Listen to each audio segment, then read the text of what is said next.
This is a special episode of CopOnCops. Hell, the show never even got to episode 1. We taped it, but in the end, the studio audience got out of hand, and we canned the episode.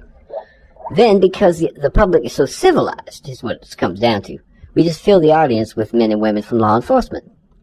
But then a few officers got text messages that the other officers had slept with their wives. So they made the right call, and one half of the audience arrested the other half.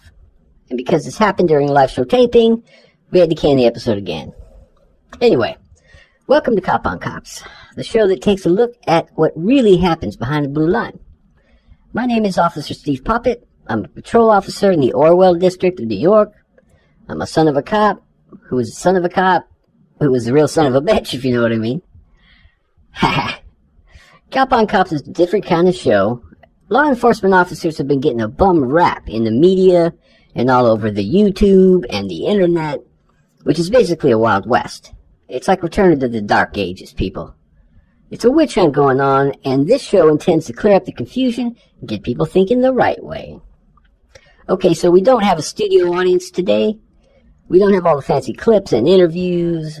This is just going to be me explaining some things about law enforcement's response to Sandy Hook in 2012. And the stress and shell shock, really, of having to respond to that horrific tragedy. Sandy Hook. Sandy Hook. Sandy Hook. Whew. Now, first of all, there's this new video floating around on the YouTube called "We Need to Talk About Sandy Hook." More like, we need to get our asses pounded. I mean, seriously. It's this trash piece designed to make people think that Sandy Hook was just cops and teachers running around in circles with their heads cut off. Let's get one thing perfectly clear. Sandy Hook went down just like that excellent and totally perfect report says it did. Only a bunch of boobs that could stand to do some hard time would put some crazy story out there that this was all a scam. It wasn't, people. And don't you believe it. And don't you watch that video.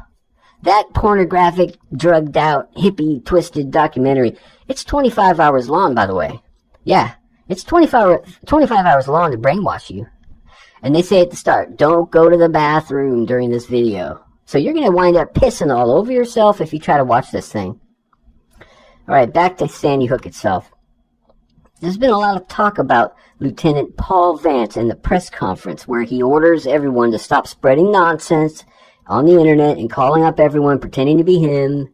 And I know why so many people were calling up people pretending to be him. It's because he's the perfect gentleman. An expert marksman, he's handsome.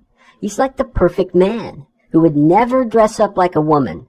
And he would never get dolled up like a freak and create accounts on those gay sex websites where men do, get together to do sick things. They're jealous, basically. And people need to understand, when investigators are doing their thing, civilians need to shelter in place, turn out the lights, don't make too much noise, and stay away from telephones or the internet until they say otherwise. And this goes for the whole United States, not just the local area. And to question Lieutenant Vance or why he gave those orders, or to talk about the investigation with your buddies at work, it's disrespectful, and it can get you put in jail.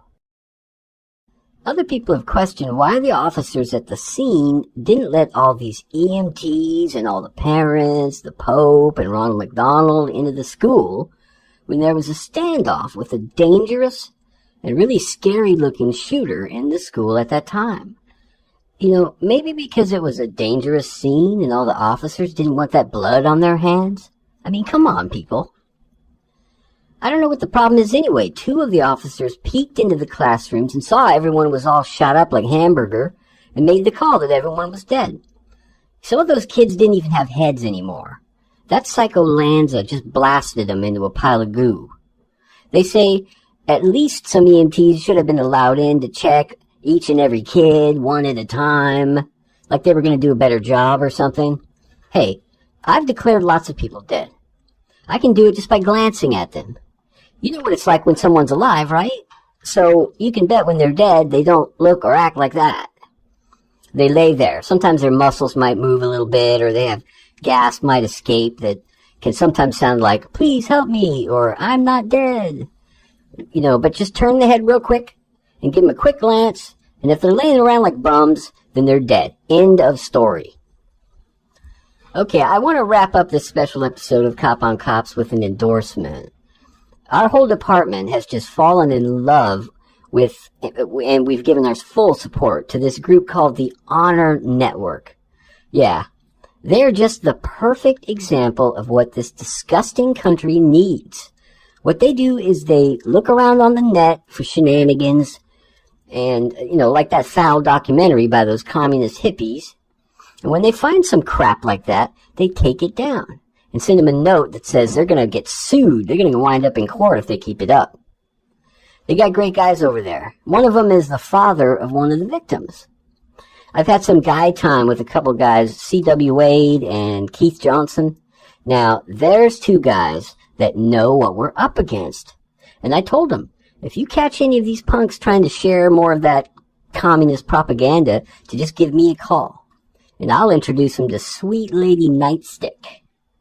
Lieutenant Vance called me up just the other day, saying there were people getting into it on C.W. Wade's private, personal website that he relies on for his family. I mean, that's just how bad things are. So, I'll end by saying, thank you, Honor Network, C.W. Wade, Keith Johnson, and guys over at the CIA clandestine operations, and the rest of you, you know you are. That's it for this episode of Cop on Cops. Thanks for watching. Be sure to tell a friend to watch. Be respectful of the law enforcement personnel that protect you each and every day. And we'll see you next time.